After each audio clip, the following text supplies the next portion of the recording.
ഇനി മറ്റു റിപ്പോർട്ടുകളിലേക്ക് കടക്കുമ്പോൾ ഈ വർഷം, അതായത് ഇന്ന് 1-ാം തീയതി മുതൽ 7-ാം തീയതി വരെ ഒരാഴ്ച നീളുന്ന ഒരു യജ്ഞം സർക്കാർ സംഘടിപ്പിക്കുന്നുണ്ട്. അത് മാലിന്യം വലിച്ചെറിയൽ വിരുദ്ധ ദിനമാണ് എന്ന് പറയുന്നുണ്ട്. കാരണം മാലിന്യം അവിടെ ഇവിടെയും വലിച്ചെറിയാതിരിക്കുക, അതൊരു സംസ്കാരത്തിന്റെ ഭാഗമാക്കി മാറ്റുക, ജീവിതശൈലിയുടെ ഭാഗമാക്കി മാറ്റുക എന്നുള്ളതൊക്കെയാണ് സർക്കാർ ഉദ്ദേശിക്കുന്നത്. അതിനിടയിൽ തന്നെയാണ് തിരുവനന്തപുരത്ത് നടക്കുന്ന ചില മാലിന്യ പ്രശ്നങ്ങളുടെ വാർത്തകൾ കൂടി വരുന്നത്. സ്വകാര്യ ഭൂമിയിൽ മാലിന്യം നിക്ഷേപിക്കുന്ന റെയിൽവേയുടെ നടപടിക്കെതിരെയാണ് തിരുവനന്തപുരം കോർപ്പറേഷൻ കോടതിയെ സമീപിക്കാനൊരുങ്ങുന്നത്. കൊച്ചുവേളി റെയിൽവേ സ്റ്റേഷന് സമീപം മാലിന്യം നിക്ഷേപിക്കുന്നത് സ്ഥിരം സംഭവമായതോടെയാണ് കോർപ്പറേഷന്റെ നീക്കം.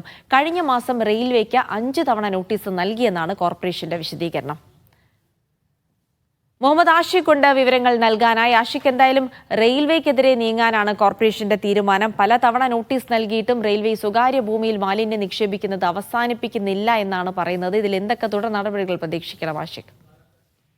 ജിൽസി, സംസ്ഥാന വ്യാപകമായി ഈ വലിച്ചെറിയൽ വിരുദ്ധ വാരാചരണം അടക്കമുള്ള പരിപാടികൾ തദ്ദേശ വകുപ്പിന്റെ ഭാഗമായി സംഘടിപ്പിക്കുന്നുണ്ട്. മാർച്ച് 31-ന് മാലിന്യമുക്ത നവകേരളം എന്ന വലിയ പ്രഖ്യാപനം നടത്താൻ തന്നെ സർക്കാർ ഒരുങ്ങുന്ന ഒരു ഘട്ടത്തിലാണ് തിരുവനന്തപുരം തലസ്ഥാന നഗരത്തിലെ ഈ മാലിന്യ പ്രശ്നം വീണ്ടും ചർച്ചയാകുന്നത്.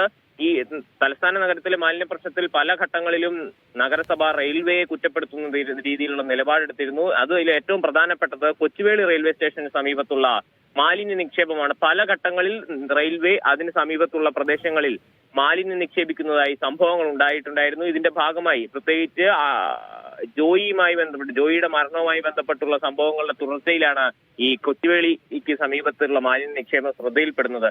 ഈ കഴിഞ്ഞ ദിവസവും അടക്കം വലിയ ലോഡ് കണക്കിന് റെയിൽവേ മാലിന്യം സ്വകാര്യ ഭൂമിയിൽ തള്ളിയതായി കണ്ടെത്തുകയും മേയർ അടക്കമുള്ളവർ നേരിട്ടെത്തി ഈ സ്ഥലം പരിശോധിക്കുകയും ചെയ്തു. കഴിഞ്ഞ ഒരു മാസത്തിനിടയിൽ കൊച്ചുവേളിയിൽ തന്നെ മാലിന്യം നിക്ഷേപിച്ചതിന് 5 തവണ റെയിൽവേക്ക് നോട്ടീസ് നൽകിയിട്ടുണ്ട് എന്നാണ് കോർപ്പറേഷൻ പറയുന്നത്. ഇത് ഇനി മറ്റൊരു തരത്തിലുള്ള ഇടപെടലിന് സാധ്യതയില്ല. കോടതി മുഖേന തന്നെ ഇതുമായി ബന്ധപ്പെട്ട പ്രശ്നങ്ങൾ കൈകാര്യം ചെയ്യാനാണ് ഇപ്പോൾ നഗരസഭ തീരുമാനിച്ചിട്ടുള്ളത്. ഇതിനായി തിരുവനന്തപുരം കോർപ്പറേഷൻ സെക്രട്ടറി തന്നെ കോടതിയെ സമീപിക്കും. നിലവിൽ ആമയിഴഞ്ചാൻ തോടിലെ ജോയിയുടെ മരണവുമായി ബന്ധപ്പെട്ട് റെയിൽവേ 1-ാം പ്രതിയും 2-ാം പ്രതി നഗരസഭയുമായി ആയിട്ടുള്ള ഒരു കേസ് ഹൈക്കോടതിയുടെ പരിഗണനയിലുണ്ട്.